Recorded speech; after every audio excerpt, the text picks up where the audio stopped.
I don't know a single business that does 100 million a year that doesn't have a plethora of employees, that hasn't figured out these systems and processes. Welcome to Bullish, where we talk about the journey and process to build ourselves and companies into multi-billion-dollar people and brands. Currently, my business and investment funds have done tens of millions in revenue. And this is the documentation of the journey to scale to the billion-dollar realm. All while we give back and do good in the world. My name is Bridger Pennington, and welcome to Bullish. So a few weeks ago, I was contrasting these conversations I was having between, I have a few friends that run businesses that do between 2 and 10 million a year. And then I have a couple other friends that run businesses that do 100 to a billion a year in revenue. And I was directly contrasting the conversations I've had with both of these people. It was really interesting. The guys that were running businesses between 2 and 10 million. And by the way, Fund Launch is kind of just over the $10 million mark, right in that range of doing 8 figures a year. And so what I'm trying to do right now is transition from being a business owner that does 1 to 10 million a year, from a business owner that does that to a business owner that does 50 to 100 million a year. And there's distinct differences between the two. But it was interesting, the guys that were doing, let's call it 3 million a year, 4 million, 8 million a year in revenue. Now, net free, that's probably net, they're probably taking home maybe $1 million a year, 800,000 to $1 million a year maybe off those businesses. They were always complaining about their employees. Man, I hate hiring new employees. Direct quote. When I wake up, I don't want to hire a new employee. It's just another headache, another person we got to deal with, another problem that's going to be had. Another business owner, he was telling me, he's like, man, these guys don't work. They don't work like I work. They're not as efficient as I am. It takes time out of my day to go manage them, and the business stops growing. What happened was these two entrepreneurs that I was talking to that were in these business sizes, their business blew up. They grew really fast by themselves as a solopreneur. As they began to hit that second tier of growth, where you either need to scale your systems and processes and people, typically all three, to go from usually $1 million a year to 10 million a year. And they were in the middle of that. And what has happened is their businesses have kind of plateaued the last 2 to 3 years because, in my opinion, they weren't able to accurately figure out how to scale. They were good at systems, a few processes, not as good, and people they were, in my opinion, very poor at. Now I contrast that with two friends that I have that run, they do 50 million to about 500 million a year in their businesses. And what's funny is the conversation is totally different about their employees. They say, I love my employees. I love them. Fantastic. I got the greatest people on earth. And they come back to me that, oh, Bridger, if an employee ever needs my time, my door's always open. I always meet with my employees. I always meet with them. And what's funny is they are way less stressed out than the friends I have that run like an $8 million a year business. The friends that run an $8 million a year business, they're working, they're trying to be efficient, they're stressed out, and an employee meets with them and it's like, man, I've got to take an hour out of my day to meet with you, like what's going on? And the same guy that runs a $500 million a year business apparently has all this time on his hands and meets with employees and sees it as a priority in his day. And what was funny is I was contrasting these two and looking at the ability to scale people, and with that, systems and processes, is what drove these businesses from, because they were once an $8 million a year business, to a $500 million a year business. How to Win Friends and Influence People talks about this concept that Charles Schwab, the original Charles Schwab, was hired. He was paid $1 million a year salary pretty much solely because of how good he was at working with people.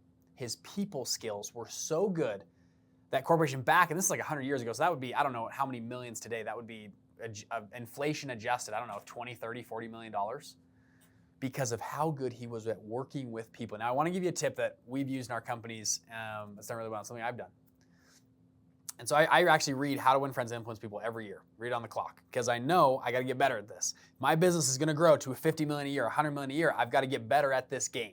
I've got to figure, I know, and for me, I totally understand those guys that are in the $2 to $10 million range. It sucks hiring a new employee.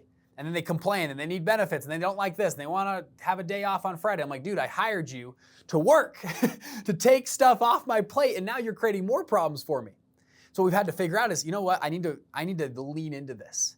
And at the beginning, I actually had some repulsion from hiring people. I had some repulsion of like, we had hired like 10 people, it went good. And when we were hiring from like 10 to 25 people, I was like, man, this is kind of annoying.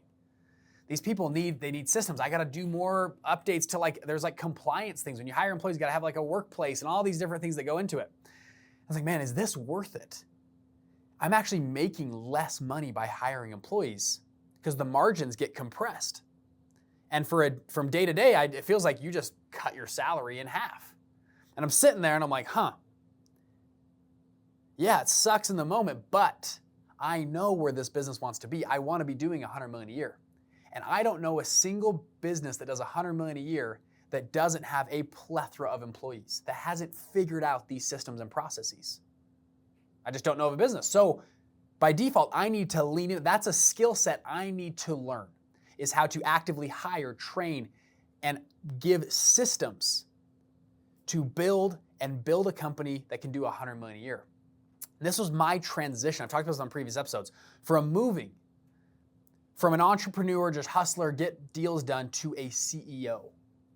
A CEO is very focused on people and systems. An entrepreneur is focused on just getting crap done. And what I realized was these two guys that were doing 7 to 10 million a year, they were good entrepreneurs, or startrepreneurs, if we can use that word. They're good at starting and scaling at the initial part of the business.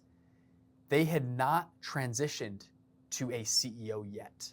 And that's why they were so frustrated, because they could do things faster. They're more efficient. What happened is their business plateaued to where they grew. I've said this before, but your business only grows as much as you do. And this is the exact definition of that.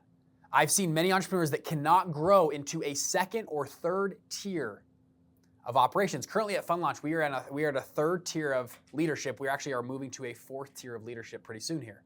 So 4 tiers from me. 4, 1, 2, 3, 4 down. When you're 4 tiers away from the founder, you've got to have really good systems in place so that things are still done in an appropriate manner. You can open up a playbook and there's the play. It's not just coming out of my brain on a whiteboard, it's in the playbook. It's in the standard operating agreements of how things run, how things are done, how you request time off, how you go and do this system, whatever it is.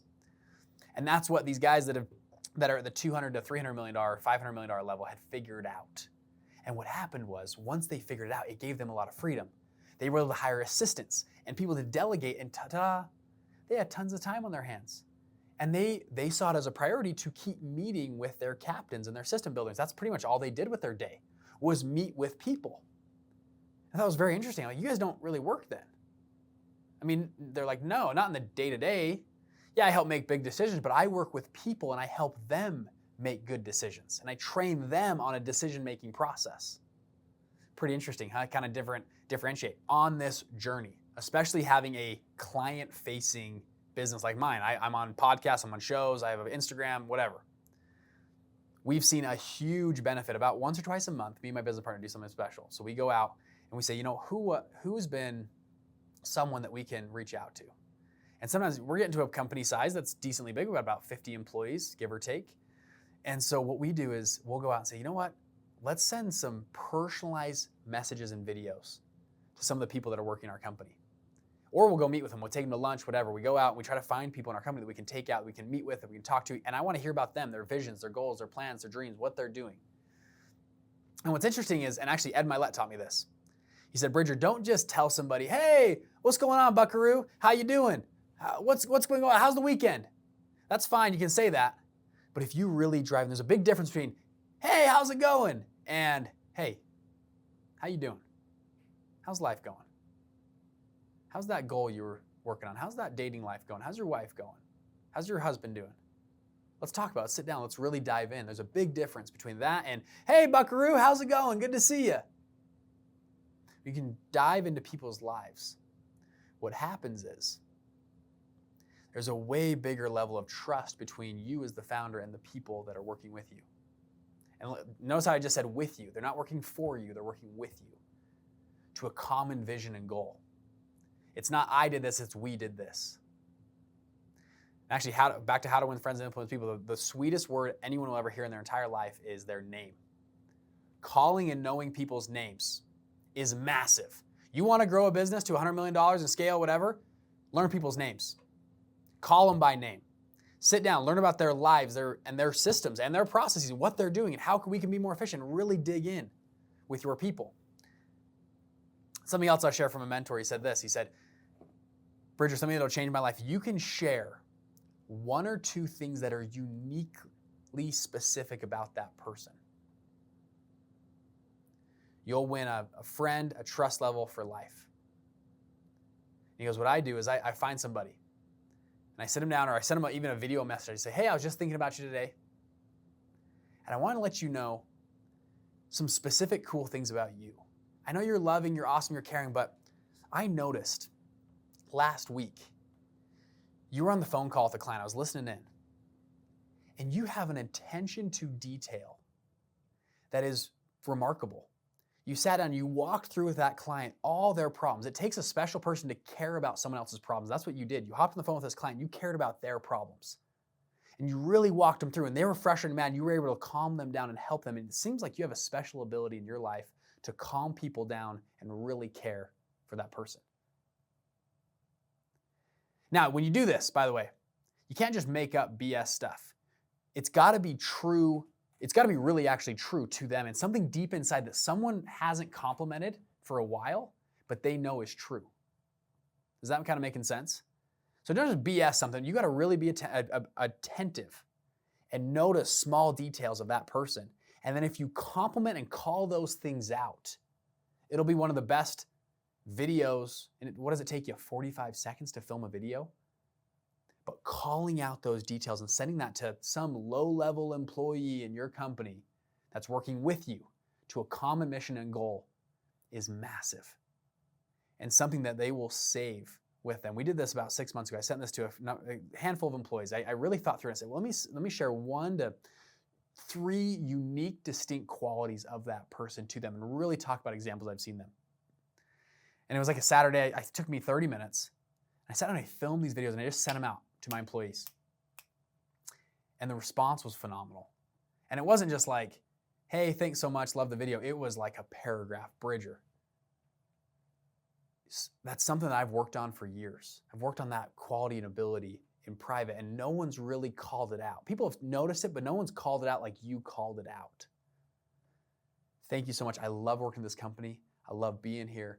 We have this amazing vision and goal where we're going, and thank you so much for all you do. And what happened was it built a bond between me and some of my employees live halfway across the country. I see them twice a year because they're remote workers. We have people all over the place. What it is, it built us a bond, even if we're having remote work or people overseas in different countries, built me this huge bond with our company. And it's something I hope we do for the rest of our lives. And I want to share that with you as you're growing and scaling from that startup phase to a systems and CEO phase. It's a massive change and difference. And right now we're actually hitting our stride right now. Our systems have worked really well. I mentioned in a previous video, I left for a month to test our systems. Our systems work.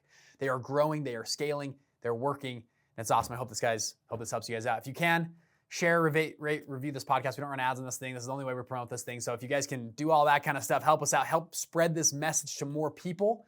That's what we're here for, okay? If this benefits you in any way, shape, or form, send this to somebody else in that phase that could really use this podcast message. You guys are amazing. I'll see you in the next episode.